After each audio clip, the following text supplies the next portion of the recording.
आप देख रहे हैं ओपीटीवी इंडिया। मैं हूं ओमपाल सिंह राजपूत। सुहाग रात से पहले दुल्हन घर का सारा सामान लूट कर फरार हो जाती है। उधर दुल्हन के पति थाने में जाकर दुल्हन की प्राथमिकी दर्ज कराकर पुलिस के अफसरों से गुहार कर रहे हैं कि हमारी लुटेरी दुल्हन को गिरफ्तार करके कोर्ट में पेश करो। उधर परिवार और गांव के चौराहे तिराहे दुराए पर चर्चाओं का बाजार भी गर्म हो गया है। अजी ये चर्चाओं का बाजार गर्म क्यों ना हो। कल सीतापुर के एक दलाल ने हरदोई जिले में दो सगे भाइयों की दो सगी बहनों से 80,000 रुपये लेकर शादी करवाई। शादी के पवित्र बंधन में बंधने के बाद जैसे ही रात होती है, रात में आरोप है कि लुटेरी दुल्हन जो दो सगे भाइयों के साथ शादी हुई, उन दोनों बहनों ने घर के सारे लोगों को खीर में कुछ नशीला पदार्थ मिलाकर खिला दिया और उसके बाद जैसे ही परिवार में सारे लोग नशे में बेहोश हुए कि लुटेरी दुल्हनों ने घर में लूटपाट मचा दी और घर का सारा सामान लेकर वो फरार हो गई। अब इस घटना को लेकर दोनों के पति थाने में पुलिस अधिकारियों के चक्कर लगा रहे हैं। उधर पुलिस ने तत्परता दिखाते हुए घटना की प्राथमिकी दर्ज की। एडिशनल एसपी ने कहा है कि घटना की हम जांच कर रहे हैं और आरोपी लुटेरी दुल्हनों की पुलिस तलाश में जुट गई है। इधर घटना को लेकर घर में गमगीन का माहौल है। जहां कल तक खुशियां थीं, कल तक खुशी का आलम यह था कि हर कोई दो शादियों को लेकर गांव में चर्चा थी, आज गांव में ये चर्चा है कि लुटेरी दुल्हन कब गिरफ्तार होंगी। गांव के चौराहे पर तिराहे पर दोराहे पर हर कोई अब पुलिस से उम्मीद कर रहा है कि ऐसी लुटेरी दुल्हनों को पुलिस जल्द से जल्द गिरफ्तार करके कोर्ट में पेश करे ताकि उनके किए की सज़ा मिल सके। मैं दुर्गेश कुमार सिंह, अपर पुलिस अधीक्षक पश्चिमी हरदोई थाना टड़ियावा के ग्राम बढ़ायल का ये मामला है। प्रदीप सिंह है, पुत्र श्री राजकुमार सिंह। इन्होंने थाने में प्रार्थना पत्र दिया है कि इनकी शादी और इनके भाई कुलदीप की शादी कल दिनांक 22/11/2023 को राजकुमार, जो कि थाना लहरपुर क्षेत्र के रहने वाले हैं, जनपद सीतापुर के, इन्होंने कराई थी। और शादी में इनका ये भी आरोप है कि 80,000 रुपये भी लिए थे। शादी करने के बाद ये लोग रात में घर पे आए और सो रहे थे और जो जिससे शादी किए थे वो दोनों लड़कियां इनके घर से सामान, जेवर, कपड़े और मोबाइल लेके घर से निकल गईं।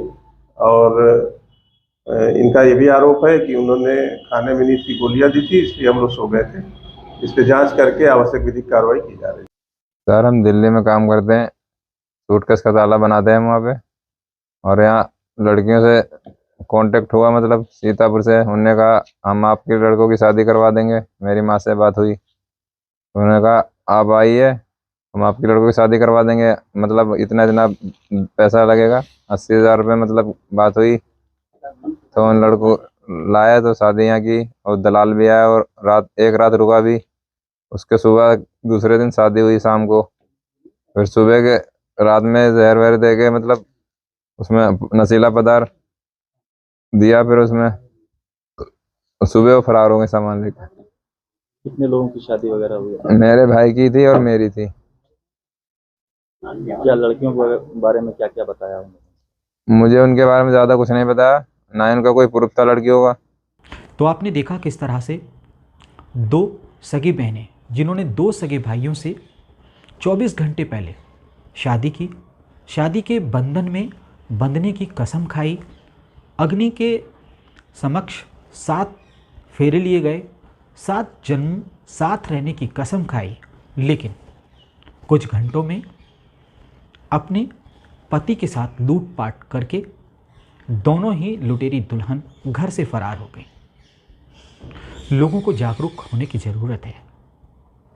हर दिन पूरे देश में ऐसी बहुत घटनाएं घटती हैं, लेकिन इस घटनाओं से काश इन दो भाइयों ने जो इस वक्त पीड़ित हैं सबक ले लिया होता तो आज लुटेरी दुल्हन के शिकार नहीं होते। ओपीटीवी इंडिया आपको जागरूक करता है कि आप अगर किसी से शादी करने जा रहे हैं, किसी से निकाह करने जा रहे हैं, किसी के साथ 7 जन्म के बंधन में बंधने जा रहे हैं, तो एक बार बेसिक तौर पर उनकी जानकारी जुटा लें ताकि ऐसा दिन देखना ना पड़े जैसा इन 2 सगे भाइयों को 2 सगी लुटेरी दुल्हन बहनों ने दिखा दिया। क्योंकि वक्त पर जो सही फैसला सही तरह से ले लिया जाता है वो उसके लिए और वक्त के लिए दोनों बेहतर होता है। लेकिन यहाँ पर जो 2 भाई पीड़ित हैं उन्होंने कहीं जागरूकता की कमी समझो या फिर कोई और वजह जिसकी वजह से जिनसे शादी करना चाहते थे या जिसके साथ में वो शादी की उनकी जांच पड़ताल करा लेते तो शायद आज ये दिन उनको देखने को नहीं मिलता और ना ही उनके घर परिवार में आज जो खुशियां हैं वो गमगीन होती। ओपीटीवी इंडिया पर खबरों का सिलसिला लगातार जारी है। अगर अभी तक आपने हमारे चैनल को सब्सक्राइब नहीं किया है तो आप अभी कर लीजिए और क्या है हमारी खबरों को लेकर आपकी राय कमेंट्स बॉक्स में लिखना कभी ना भूलें। नमस्कार।